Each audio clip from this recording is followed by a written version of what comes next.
La pregunta 30 dice, principales fuentes de energía generalmente se consumen en forma de almidones y azúcares. Esa pregunta está puesta aquí en la parte de química, pero pues sabemos que ustedes en su examen Ceneval la van a encontrar en biología. ¿Ok? ¿Por qué? Porque eso es bioquímica. Esta y la siguiente pregunta son de bioquímica y pues ellos la pusieron aquí porque pues como ellos no dependen, o sea, UNAM no depende de Ceneval para los exámenes de admisión, pues pueden ponerlas donde les consideren más relevantes.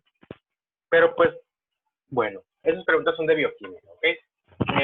Principales fuentes de energía generalmente se consumen en forma de almidones y azúcares. Esta pregunta pues ya sabemos su respuesta, ¿verdad? Esto es cultura general. Desde kinder casi nos enseñan esto. Nos enseñan qué cosa, que los carbohidratos son la principal fuente de energía, ¿cierto? Los carbohidratos. Y si no lo sabían, hay que tenerlo siempre bien presente. ¿Sí? Vayan a la carrera que vayan, eso siempre lo tienen que saber. ¿Por qué? Porque es parte de la vida diaria, que los carbohidratos son la principal fuente de energía. Y pues si en caso de que, en grado caso de que de plano no supiéramos cuál era la respuesta correcta, pues con ver la palabra azúcares o bien la palabra almidones. Siempre que nosotros vemos azúcares estamos hablando de carbohidratos, no de azúcar de mesa, no de sacarosa, sino que carbohidratos en general. A final de cuentas la sacarosa pues es un carbohidrato, ¿verdad? Pero bueno. Entonces, opción correcta, carbohidratos. Lípidos, los lípidos, de forma general, los lípidos son fuente de almacenamiento, ¿ok? Los lípidos almacenan energía. Cuando los seres vivos consumen carbohidratos, por ejemplo, carbohidratos en exceso, ¿qué pasa? Que el exceso de carbohidratos lo convierten en lípidos. ¿Por qué? Porque la energía de los carbohidratos que están consumiendo en exceso, pues no la necesitan, así que mejor la almacenan. Las vitaminas principalmente actúan como cofactores. ¿Cofactores de qué cosas? De las enzimas. ¿Ok? Las vitaminas actúan como cofactores de enzimas. ¿Para qué? Para poder llevar a cabo diferentes tipos de reacciones químicas en todo el organismo. Y las proteínas tenemos principalmente de dos tipos. Lo que son las proteínas estructurales y las proteínas con función catalítica. ¿Ok? Proteínas estructurales son las proteínas tal cual. Proteínas como nosotros las conocemos. Función de una proteína, por ejemplo, dar soporte. ¿Ok? Formar tejidos, todas esas cosas. Y luego está lo que son las proteínas con función catalítica, que son las enzimas. Y va ligada con la pregunta siguiente. La función principal de las enzimas es, una enzima es una proteína. ¿Okay? Toda enzima es proteína, a excepción de las riboenzimas, que están formadas por ácidos ribonucleicos, ¿okay? Por ARN ribosomal, las riboenzimas, ¿okay? Por ARN ribosomal. ¿Dónde encontramos riboenzimas? En los ribosomas. Ya ven que los ribosomas están formados por dos estructuras, ¿verdad? Están formadas, bueno, por dos partes, lo que es por dos componentes principales, lo que son las proteínas y el ARN ribosomal, ¿verdad? Pues el ARN ribosomal de las ribosomas se conoce como riboenzimas. ¿Por qué? Porque tienen función catalítica, sintetizar proteínas, ¿ok? Pero bueno, entonces las enzimas, ¿cuál es su función? Llevar a cabo reacciones químicas dentro del organismo, ¿ok? Esa es la función principal de las enzimas, llevar a cabo reacciones. Y se acabó. Entonces, la función principal es, opción A, permitir que ocurran ciertas reacciones químicas en condiciones suaves de temperatura y presión. No especifica dónde, ¿verdad? Nomás dice permitir que ocurran ciertas reacciones químicas.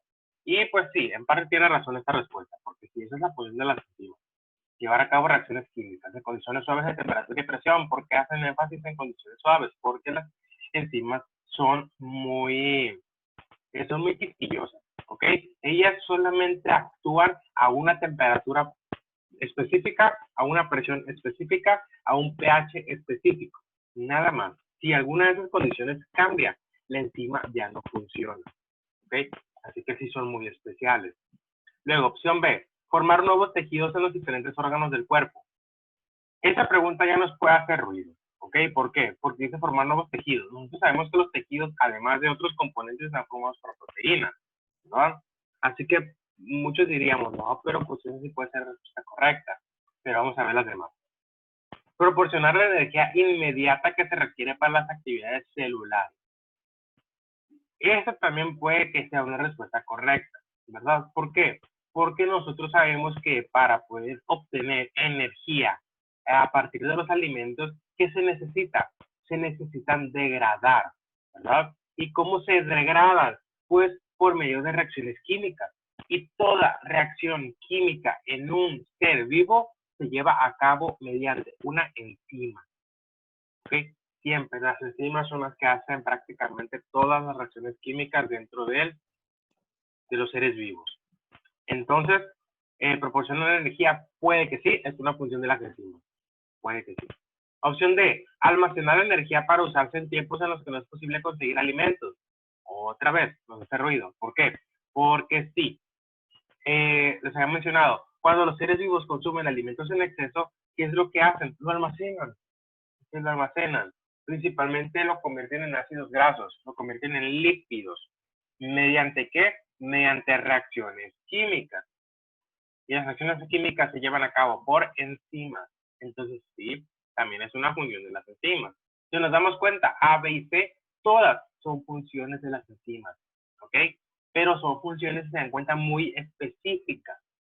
En cambio, la opción A, permitir curar ciertas reacciones químicas en condiciones suaves de presión y temperatura.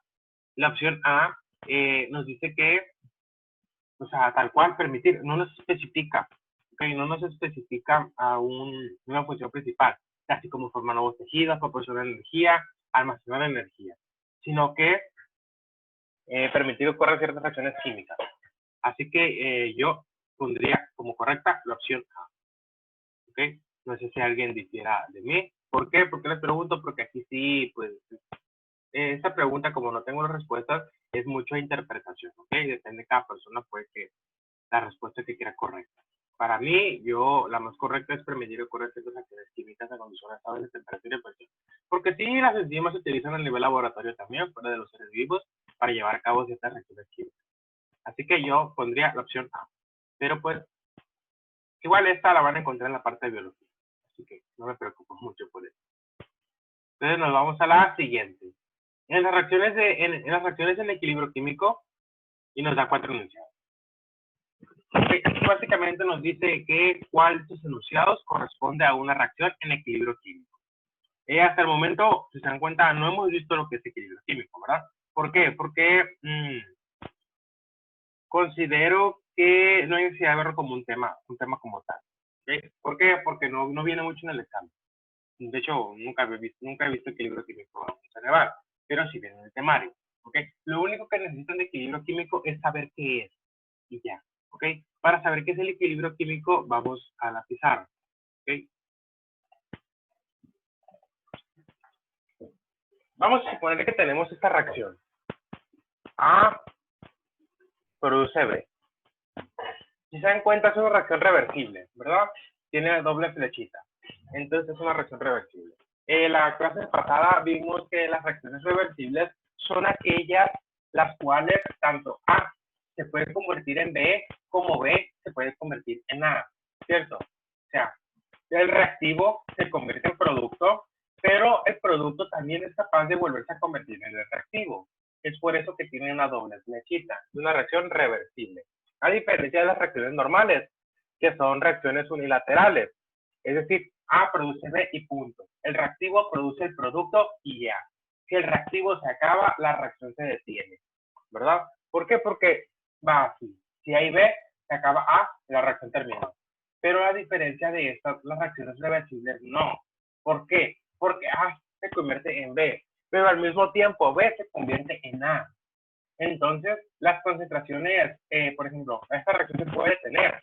Pues no, ¿verdad? Porque para que una reacción se detenga, el reactivo se tiene que terminar.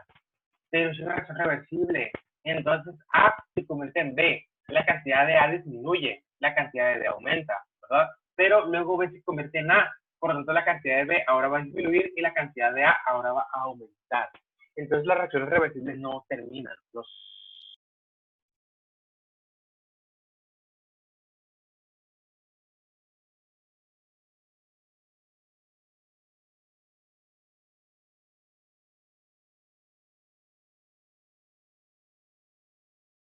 Listo. Problemas técnicos. Les decía, las reacciones reversibles no se detienen, ¿ok? Las reacciones reversibles no terminan, a diferencia de una reacción normal, donde sí, pues si el producto se produce, la reacción se acabó y ya, punto. Sino que las reacciones reversibles llegan a un punto llamado equilibrio. Es decir, las reacciones reversibles llegan al equilibrio químico, ¿ok? ¿Qué es el equilibrio químico? Para entenderlo más fácilmente, vamos a hacer una gráfica. Tenemos esta gráfica, ¿ok? Es una gráfica de tiempo versus concentración. Dijimos que siempre que hay un corchete, estamos hablando de concentración, ¿no? Bueno, y T de tiempo, y tenemos esta gráfica. ¿Qué pasa? Bueno, vamos a suponer que tenemos esta reacción. Estamos llevando a cabo esta reacción. Nosotros tenemos reactivos y productos, ¿verdad? Entonces, inicialmente, al inicio, en el tiempo cero de la reacción, ¿tenemos B? No, ¿verdad? Porque es el tiempo cero de la reacción, no ha comenzado, solo tenemos al reactivo. Por lo tanto, la concentración de A está por aquí por arriba, ¿verdad? Donde el eje de las Y es concentración al tiempo cero, y entonces está acá arriba. Y B no tenemos, por lo tanto B está aquí, ¿verdad? En el origen. O sea, B no hay B. Al tiempo cero no hay B. Pero sí hay concentración de A. ¿Qué pasa? A medida que transcurre la reacción, o sea, va pasando el tiempo en la reacción química, ¿qué va pasando con las concentraciones? Pues, si la reacción empieza a transcurrir, ¿qué pasa con la cantidad de A? Pues como en toda reacción va a disminuir, ¿verdad? Porque es el reactivo. O sea, el reactivo está reaccionando, por lo tanto se está terminando, se está consumiendo. Por lo tanto, la concentración de A va a disminuir. Entonces, a medida que el tiempo avanza, la concentración de A va disminuyendo, ¿verdad? Va disminuyendo. ¿Hasta cuándo? Hasta que llega un momento en el que no disminuye más. Podemos considerar como que se forma una asíntota, ¿ok? En las reacciones reversibles, las concentraciones nunca llegan a cero, sino que puede llegar mínima, una cantidad muy mínima, pero nunca llegan a cero. O sea, nunca toca la línea del cero de la concentración. Eso pasa con el producto, con el reactivo, se va consumiendo, ¿verdad? ¿Y qué pasa con el reactivo? Con el producto, se va produciendo, ¿cierto? A medida que avanza la reacción, el producto se va produciendo. Es decir, la concentración del producto va aumentando. ¿Hasta cuándo? Hasta que llega un momento en el que no aumenta más. ¿Ok? Ya no aumenta. Ese momento en el cual tanto el producto como el reactivo ya no aumentan, o sea, esta parte de aquí, cuando ambas líneas se vuelven paralelas entre sí, se conoce como equilibrio químico. Este paso de aquí, este momento de la reacción. ¿Cuándo se lleva ese momento? ¿Cuándo se lleva a cabo ese momento? En el tiempo n, ¿ok? No sabemos el tiempo, depende de la reacción. Ese es el equilibrio químico. El equilibrio químico es cuando la velocidad con la que A se convierte en B es la misma que la velocidad con la que B se convierte en A. Es por eso que las concentraciones se mantienen constantes. En el equilibrio químico, las concentraciones de los reactivos y los productos se mantienen constantes. ¿Y por qué se mantienen constantes? Si es una reacción donde uno está produciendo y el otro está consumiendo. Por esa misma razón. Por el simple hecho de que se trata de una reacción reversible. ¿Ok? A medida que avanza el tiempo, la cantidad de A disminuye. ¿Verdad? Porque es reactivo, disminuye. La cantidad de B aumenta. Eso pasa, ¿verdad? Vamos, se lo pongo arriba, por ejemplo. Vamos a seguir la flecha de arriba, ¿ok? La flecha de arriba, A produce B. Levanto más, ahí está. ¿Qué pasa con A? A disminuye, ¿verdad? La concentración de A disminuye. ¿Qué pasa con B? La concentración de B aumenta. Eso pasa en la reacción normal. Pero ¿qué sucede? Es una reacción reversible. Por lo tanto, B también se puede convertir en A. Entonces, la concentración de B disminuye, ¿verdad? Y la concentración de A aumenta. ¿Cierto? Entonces, ¿qué está pasando? ¿Lo están viendo? A se convierte en B, por lo tanto, A disminuye, B aumenta, pero al mismo tiempo B se convierte en A, es decir, B disminuye, A aumenta. Esto pasa en el equilibrio. Si se dan cuenta, A disminuye, B aumenta. B disminuye, A aumenta. Es decir, la cantidad que uno se consume y el otro se produce, se puede decir que se mantiene constante. ¿Por qué? Porque al mismo tiempo uno se está consumiendo, el otro está produciendo. Pero el otro se está consumiendo y está produciendo el otro. Es decir, se puede considerar que las concentraciones son invariables, son constantes, ¿verdad? Porque se en cuenta los vectores se contrarrestan. O sea, ambos van para afuera, ambos van para adentro. O sea, que en ambos casos, por ejemplo, este se consume, este se produce. Este se consume, este se produce. Es decir, la misma cantidad con la que este se consume, este se produce. Pero a su vez, la misma cantidad con la que este se consume, este se produce. Así que por esa razón se ve este fenómeno en el equilibrio químico. ¿Okay? Las concentraciones se mantienen invariables, se mantienen constantes. ¿Por qué? Porque la velocidad con la que A se convierte en B es la misma velocidad con la que B se convierte en A. Por esa razón, las concentraciones llega un momento en el cual se mantienen constantes. ¿Okay? No quiere decir que no cambian, sí están cambiando. El producto se está convirtiendo en reactivo, el reactivo se está convirtiendo en producto, pero al mismo tiempo el producto también se convierte en reactivo. ¿Y en qué cantidades? En las mismas.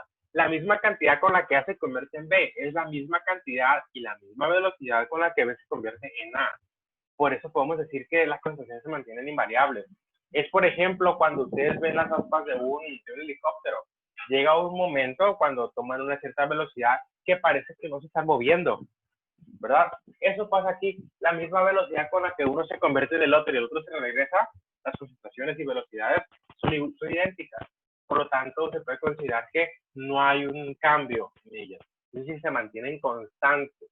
Eso es equilibrio químico. Eso es equilibrio químico, básicamente. Es decir, el equilibrio químico tiene dos características. Una es que las concentraciones son constantes. ¿Ok? Y la otra es que la velocidad de A produce B es igual que la velocidad donde B produce C, ¿verdad? Es decir, la velocidad con la que A produce B es igual que la velocidad con la que B produce A, perdón. Es decir, la velocidad con la que el producto se convierte en la velocidad con la que el reactivo se convierte en producto es la misma velocidad con la que el producto se convierte en reactivo. Eso hace que las concentraciones sean constantes. Solo eso ocupan de equilibrio químico. ¿Okay? Nada más, eso necesitan saber. ¿Alguna duda? ¿Les quedó alguna duda?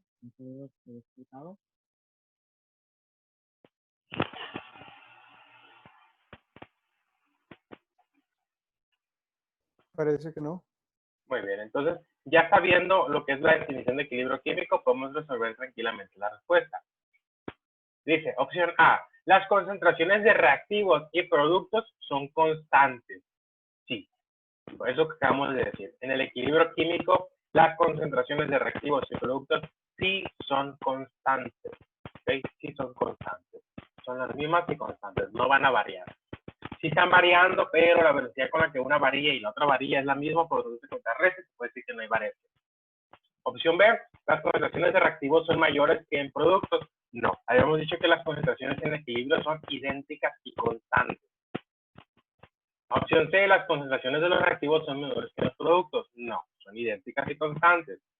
Las concentraciones de velocidad a la derecha son menores a las de la izquierda. Y no, la velocidad de la reacción en ambos sentidos es la misma durante el equilibrio, ¿verdad? Tanto de derecha a izquierda como de izquierda a derecha es la misma. Entonces, opción correcta, opción A. En el equilibrio, las concentraciones son constantes, no van a variar. Entonces, vamos con la que sigue, 33. La función principal de un catalizador es favorecer ¿qué? Para poder resolver esta pregunta hay que saber qué es un catalizador, ¿ok? Cuando estamos viendo agente reductor y agente oxidante, vimos este problema. Aquí venía una opción catalizador y explicamos de manera general, así muy burdo, que era un catalizador, ¿verdad? Bueno, vamos a retomarlo, ¿ok? Un catalizador, ¿qué es? Un catalizador es una sustancia que va a facilitar que la reacción se lleve a cabo, ¿ok? Nosotros tenemos una reacción química reacción química a la cual le añadimos un catalizador y la reacción se va a llevar a cabo más fácilmente. Es decir, vamos a favorecer que la reacción se lleve a cabo. ¿Cómo lo está favoreciendo el catalizador? Pues bueno, para poder saber cómo lo está favoreciendo, hay que ir a la pizarra y hacer otra gráfica. ¿Okay? Suponemos que tenemos esta reacción. A produce B. ¿Ok? Reacción típica, que la que nos gusta siempre. A produce B. Y tenemos una gráfica. ¿Una gráfica de qué? De tiempo versus energía. Tiempo versus energía. ¿Ok? ¿Qué sucede? Lo que hace el catalizador es modificar una cosita que se llama energía de activación. Todos los compuestos en una reacción química tienen una cierta energía de activación. ¿Ok? La energía de activación no es más que la energía necesaria para llevar a cabo la reacción. Es decir, la energía mínima necesaria para poder permitir que el reactivo se convierta en producto. Eso es la energía de activación. ¿Cómo se ve la energía de activación? Pues bueno, vamos a suponer que tenemos esta reacción y tenemos esta gráfica. Energía versus tiempo, ¿ok? El tiempo que va transcurriendo la reacción y la energía necesaria. Siempre, vamos a suponer que aquí está A, ¿ok? Aquí tenemos A, el producto A, como el reactivo A. Y aquí tenemos AB, el producto B, ¿ok?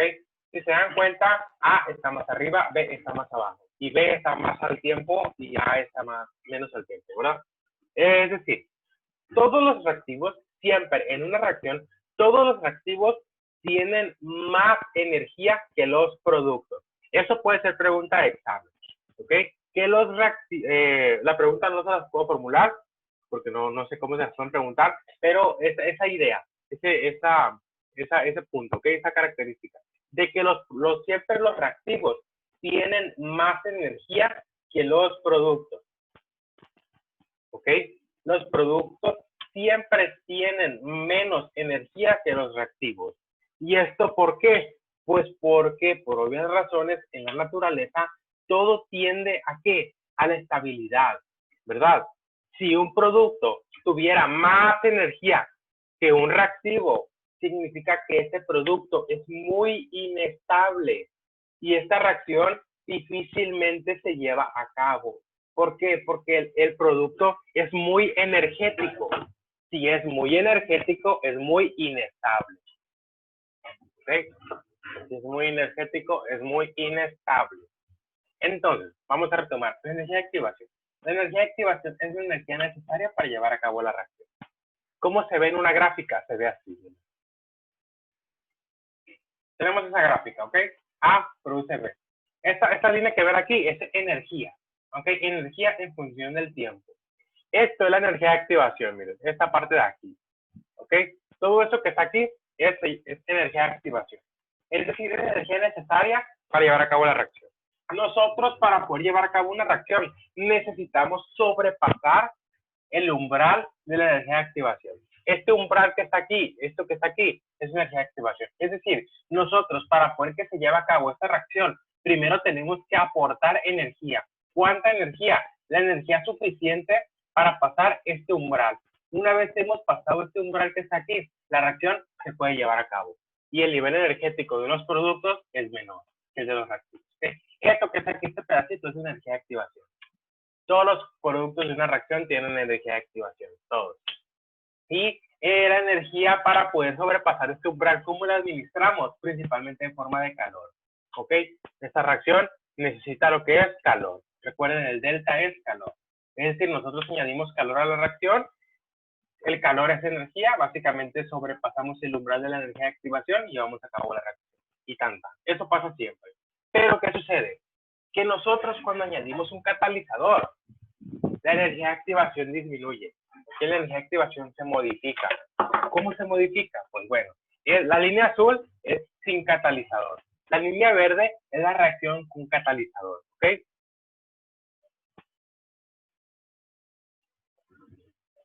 ¿Sí ven lo que pasó? ¿Qué pasó con la energía de activación? Disminuyó, ¿verdad? disminuyó más o menos ¿cuánto? Como a la mitad, aprox. Ahora es esto, antes era todo esto.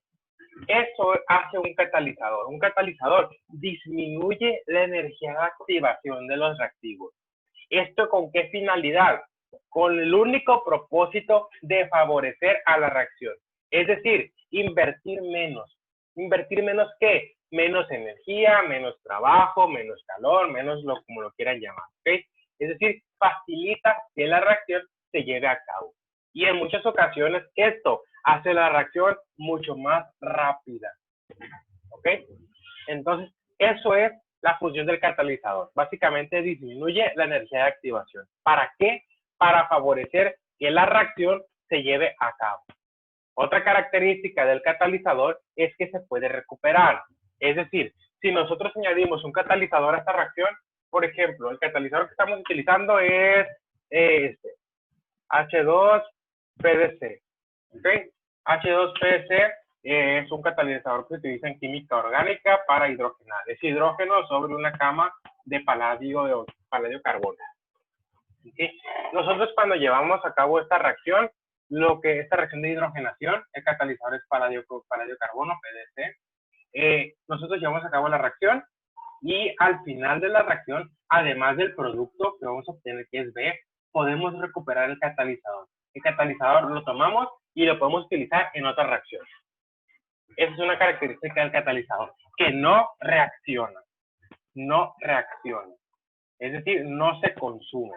Al final de la reacción lo podemos recuperar. ¿Ok? Entonces, ya sabiendo más o menos en sí cuál es la función del catalizador, o sea, qué hace el catalizador en las moléculas, podemos resolver la pregunta.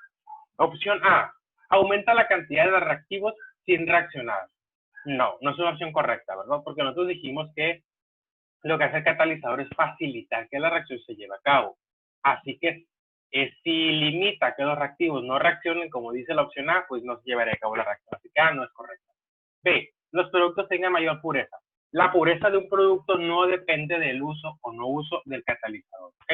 Sino que depende más de fenómenos externos. Por ejemplo, contaminaciones, que no llevamos a cabo los experimentos en un ambiente controlado, que no limpiemos bien nuestro material, que los reactivos no sean de calidad. ¿Okay? Todo eso tiene que ver con la pureza. El catalizador no afecta a la pureza. Opción C, los reactivos se consuman más rápido. Sí. ¿Okay? Si los reactivos se consumen más rápido, la reacción se va a llevar a cabo más fácilmente, ¿verdad? ¿Y por qué se están consumiendo más rápido los reactivos? Sencillamente porque el catalizador está disminuyendo su energía de activación. Si disminuye su energía de activación, necesitamos aportar menos energía para que se lleve a cabo la reacción.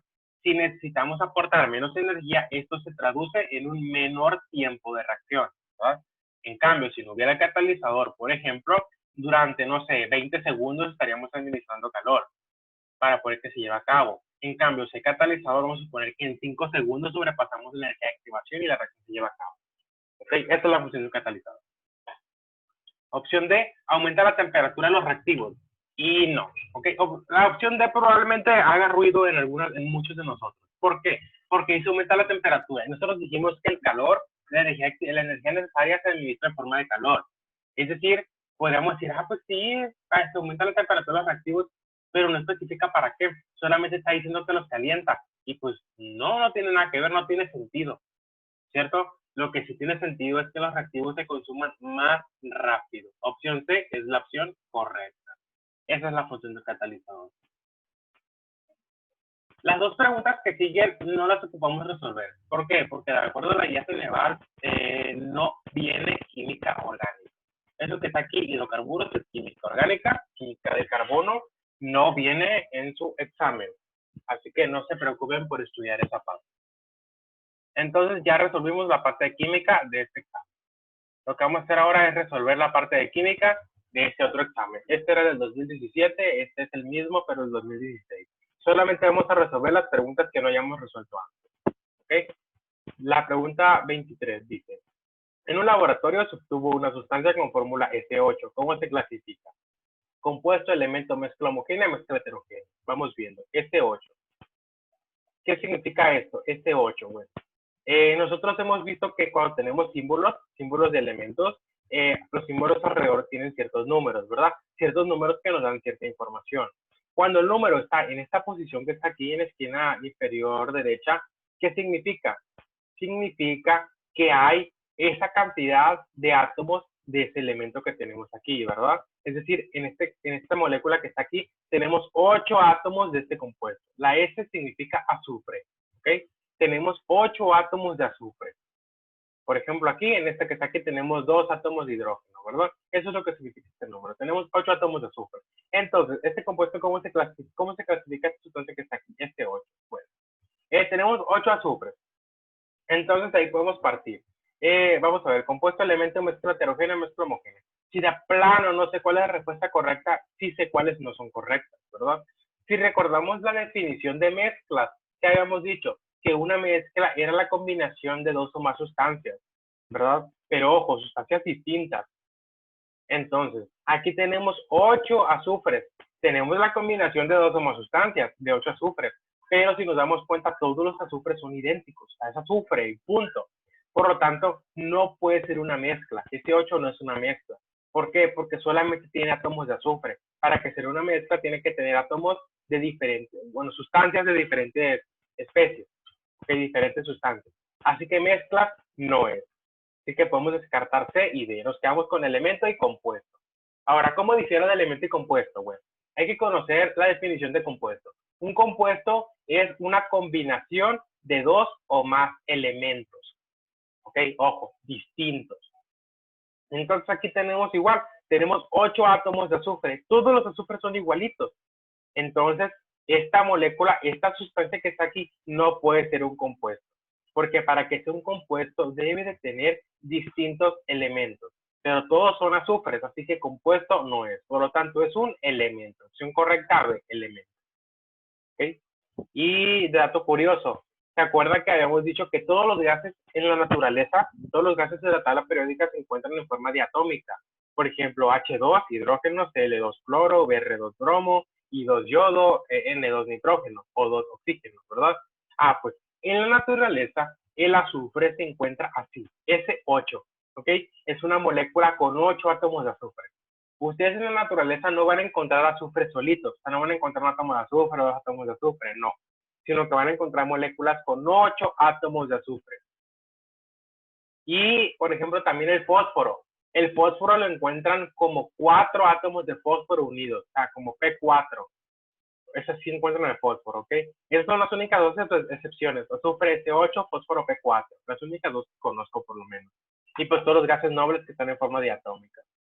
Así que opción D, elemento. La pregunta que sigue ya la habíamos resuelto. La 25 también ya la habíamos resuelto. La 26, vamos a verla. Dice, se calentó una disolución y al cabo de cierto tiempo apareció un sólido en forma de precipitado. ¿Qué orden cronológico siguió la disolución? Saturada, diluida, concentrada, sobresaturada. Bueno, aquí hay que recordar qué significa que una solución sea saturada, sea diluida, sea sobresaturada. Si recuerdan, lo vimos cuando vimos tipos de disoluciones, ¿verdad? Dijimos que la saturación de una disolución, ¿de qué dependía? Dependía de la solubilidad del soluto, ¿verdad?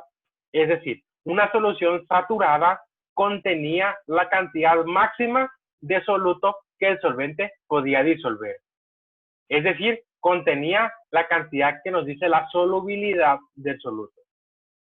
Una solución diluida contenía menos de la cantidad máxima, ¿verdad? Contenía menos. Suponemos que la cantidad máxima, por ejemplo, es 10 gramos. Entonces la solución saturada tenía 10 gramos. La solución diluida tenía menos de 10 gramos.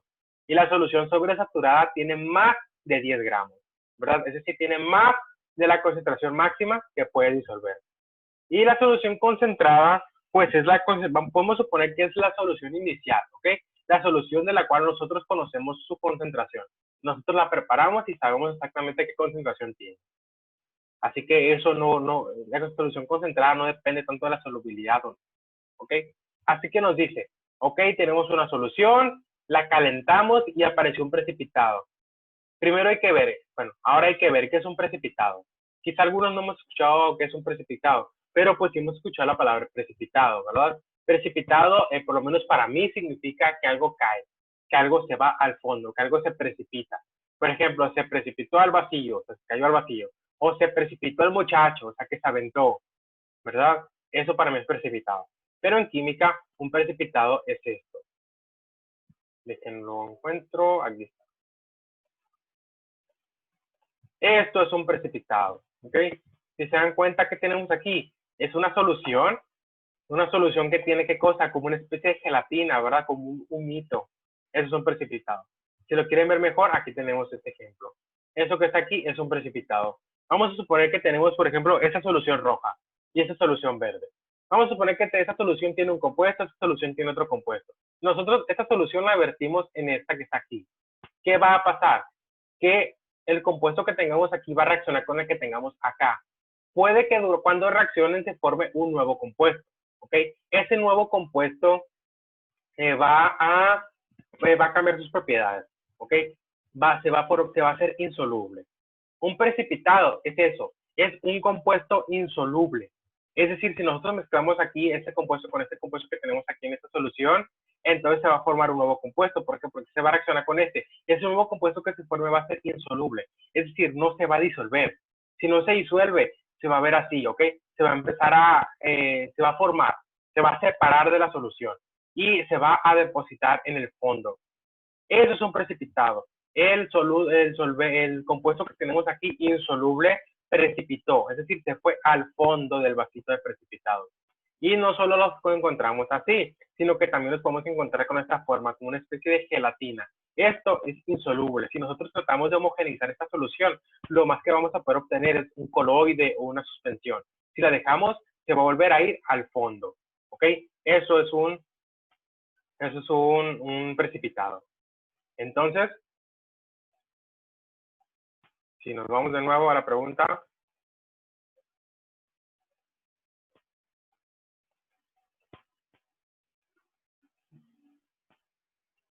Bueno, me marca que queda menos de un minuto.